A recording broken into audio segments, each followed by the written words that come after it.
5 তারিখের আগে পর্যন্ত আমাদের সংগ্রাম ছিল স্বৈরাচারের পতন, স্বৈরাচারকে সরিয়ে দেওয়া, স্বৈরাচারকে ফেলে দেওয়া।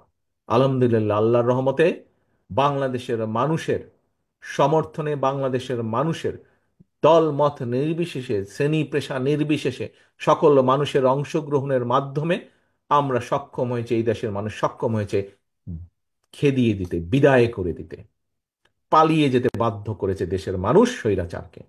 এখন সংগ্রাম, দেশের স্বাধীনতা রক্ষার সংগ্রাম, সার্বভৌমত্ব রক্ষার সংগ্রাম, একই সাথে দেশ গড়ার সংগ্রাম শুরু হয়েছে।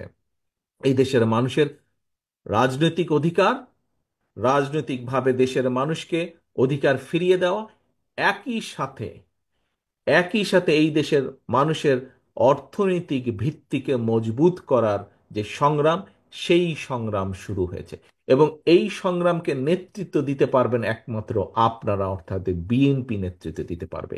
কারণ এই দেশে বহুদলীয় গণতন্ত্র বলতে যা বুঝায়, গণতন্ত্র বলতে যা বোঝায়, সংসদীয় গণতন্ত্র বলতে যা বোঝায়, নারীদের অধিকার বলতে যা বোঝায়, মানুষের অধিকার বলতে যা বোঝায়, এক বাক্যে অতীত ঘাটলে দেখা যায় বিএনপি সবসময় সেটিকে নিশ্চিত করার সর্বোচ্চ চেষ্টা করেছে।